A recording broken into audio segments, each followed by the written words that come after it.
اعوذ باللہ من الشیطان الرجیم بسم اللہ الرحمن الرحیم عزت مندوں و شرانوں و زنانوں والسلام علیکم ورحمۃ اللہ تعالیٰ وبرکاتہ۔ امید کرتا ہوں آپ سب حضرات خیر وفیت سے ہوں۔ اللہ کریم ہم سب کی حفاظت فرمائے۔ اللہ رب العزت تمام امت مسلموں کو حضور علیہ الصلوۃ والسلام کے ہر سنت کے مطابق زندگی گزارنے کی توفیق نصیب فرمائے۔ معزز خواتین و حضرات، چلہ کشی کی سیریل میں آپ تمام کو خوش آمدید کہتا ہوں۔ اگر آپ کو کوئی بھی سوال ہو عملیات کے متعلق، چلہ کشی کے متعلق، حصارات کے متعلق، جو لوگ عملیات سیکھنا چاہتے ہیں، چلہ کشی کرنا چاہتے ہیں، وہ بھی رابطہ کر سکتے ہیں۔ جو لوگ اپنے مریضوں کا علاج خود کرنا چاہتے ہیں، میری ہیلپ کی ضرورت ہے، دوپہر 3 بجے سے لے کر شام 6 بجے تک آپ لوگوں کی فون کال سنتا ہوں، اس درمیان تمام مسائل ڈسکس کر سکتے ہیں۔ بھائی دیو زیادہ طاقتور ہوتا ہے یا سورت مزمل کے موکل؟ اچھا، اس کے اندر کچھ باتوں کو سمجھنے کی ضرورت ہے۔ اگر آپ کالے علم کے روح سے دیکھتے ہیں تو وہ چیزیں بہت زیادہ خطرناک ہیں۔ جو کالے علم کرتے ہیں ان کے نزدیک، جو اہل علم ہوتے ہیں، حضور علیہ الصلوۃ والسلام کی پاک شریعت کو جانتے ہیں، ان کے درمیان اور ان کے معاملات سے اگر آپ دیکھتے ہیں تو پھر سورت مزمل کے جو موکل ہیں وہ بہت بڑے ہیں اور بہت کچھ تباہ کر کے رکھ سکتے ہیں۔ اور یہ بات نہیں، اس کے علاوہ بھی اگر آپ ایک چھوٹی سی آیت کے موکل بھی ہیں لیکن آپ کا ایمان مضبوط ہے، یقین مانے گا آپ دیو کیا اس سے بڑی بڑی بلاؤں کو بھی آپ تباہ کر سکتے ہیں۔ لیکن مسئلہ یہ ہے کہ آپ کا اللہ رب العزت کی بارگاہ کے اوپر یقین کامل ہوگا تو تب آپ اس طرح کے معاملات کر سکتے ہیں، ورنہ آپ بہت ساری چیزیں اپنی اٹھا دیں گے۔ استاد جی، کیا عامل کو پتہ چلتا ہے اس کے قریب کون لوگ ہیں اور اس کے دشمن ہیں اور کون دوست ہیں؟ اگر اس عامل کو کوئی دور سے پکارے تو کیا اس کو پتہ چلتا ہے اس کو کوئی پکار رہا ہے؟ پہلی بات تو یہ ہے، نہ وہ عامل رہے ہیں نہ وہ کامل رہے ہیں جن کو پتہ لگ جائے۔ بالکل پتہ لگ جاتا ہے ان عاملین کو جو عامل کے ساتھ کامل ہوتے ہیں۔ اولیاء کرام کی جو نسبت کے ساتھ چلتے ہیں وہ اس طرح کیٹیگری کے اندر آ جاتے ہیں۔ لیکن آج کل کے دور میں جو عاملین ہیں، یقین مانے گا ان کو پتہ نہیں ہوتا ان کے گھر کے اندر کیا ہو رہا ہے۔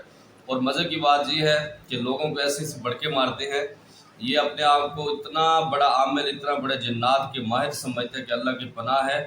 انسان سمجھتا ہے کہ اس سے بڑا تو کوئی شیطان ہے نہیں، اس سے بڑا کوئی بھی جن نہیں، اس سے بڑا کوئی عامل نہیں ہے۔ خدا را ان چیزوں سے بچا کرے اور ایسے لوگوں سے دور رہا کرے۔ اور دوسرے نمبر پر آج کل کے دور میں جو عامل آپ کو غیر کی خبریں دیتا ہے، غیب کی طرف اشارے کرتا ہے، آپ کو آگے ہونے والی چیزیں بتاتا ہے، یقین مانے گا وہ کفر کے اوپر چل رہا ہے اور آپ کو بھی کفر کی طرف لے کے جا سکتا ہے۔ اس سے بالکل بچیں، اپنے ایمان کو محفوظ کریں۔ دوسرے نمبر پر اس میں سوال میں دوسرا ہے کہ آپ کو کوئی پکار رہا ہے، اس کو پتہ چلتا ہے کہ نہیں؟ میں پھر اس کا جواب وہی دوں گا، اس کو پتہ لگ جاتا ہے جو اولیاء کرام کی سیٹ کے ساتھ چل رہے ہوتے ہیں۔ اس کے اندر اللہ رب العزت کچھ حد تک ان کے دل میں وہ چیزیں ڈال دیتے ہیں جو آگے ان کے ساتھ ہونی ہوتی ہیں، تو اس کی مد نظر، لیکن وہ اس چیز پہ چیلنج نہیں کرتے، وہ اس چیز کے اوپر روشنی نہیں ڈالتے، اس چیز کے اوپر لوگوں کو بڑھ کے نہیں مارتے کہ میں یہ کر سکتا ہوں، میرے پاس یہ ہے کہ میں آگے کی خبریں بتا دیتا ہوں۔ جو اولیاء کرام ہوتے ہیں یا صوفیاء کرام ہوتے ہیں وہ خاموشی کے اندر اپنے معاملات کو سلجھاتے ہیں اور خاموشی اختیار کرتے ہیں، کیونکہ جس کے پاس علم زیادہ ہوتا ہے نا وہ خاموشی اختیار کرتا ہے۔ جو جاہل ہوتا ہے وہ صرف بڑھ کے مارتا ہے، بڑکوں سے سمجھتا ہے کہ میری بڑی پہچان ہے، لیکن حقیقت میں اس کی پہچان نہیں ہوتی۔ استاد جی، اگر کوئی جنات کا مریض خود کو حصار لگا لے تو جادو سے بچنے کے لیے کیا اس کو جنات حاضر کر کے نکالنا ممکن ہے؟ بالکل، جو جادو جنات کا مریض ہے اگر اپنے اوپر حصار لگا لے گا تو جنات اس کو تنگ نہیں کریں گے، نمبر 1 پر۔ نمبر 2 پر کہ وہ اپنے جنات کا علاج خود کر لے گا، اس کے اندر دونوں آپشن موجود ہیں۔ اگر تو مضبوط مائنڈ کا مالک ہے بالکل کر سکتا ہے، اگر کچا اس کا مائنڈ ہے تو پھر نہیں کر پائے گا، پھر وہ الجھ کر رہ جائے گا۔ بہتر یہی ہے کہ جس کے ساتھ معاملات ہو، بلکہ حدیث پاک میں بھی آتا ہے کہ آپ خود اپنا علاج کریں، مجبوری ہے تو پھر آپ جا کے کسی سے علاج کروائیں، پھر آپ تعویذ بھی پہن سکتے ہیں، ورنہ شریعت کے اندر ڈائریکٹ تعویذ پہننا ایک شرک کے زمرے میں آتا ہے، چاہے وہ صحیح تعویذ ہو یا غلط تعویذ ہو۔ اگر تو آپ پڑھ سکتے ہیں تو سب سے پہلے آپ وہ دعائیں پڑھیں جس کی وجہ سے اللہ رب العزت آپ کی حفاظت فرمائیں گے۔ اگر آپ کی مجبوری ہے، آپ نہیں پڑھ سکتے، یا پھر بعض اوقات ایسا ہوتا ہے بیماری کا اثر اتنا زیادہ غالب ہوتا ہے آپ پڑھنے کے قابل نہیں ہوتے، اس حال میں تعویذ وغیرہ استعمال کرنا جائز ہوتا ہے۔ جی السلام علیکم استاد جی، میں فیضان انڈیا سے ہوں، آپ کا شاگرد ہوں۔ میں کچھ دنوں تک آپ سے کانٹیکٹ میں نہیں آ سکتا ہوں، اس کی وجہ میرا موبائل خراب ہو چکا ہے اور تقریباً 1 یا 2 منتھ لگیں گے نیا موبائل لینے کے لیے۔ میں آپ سے معذرت چاہتا ہوں۔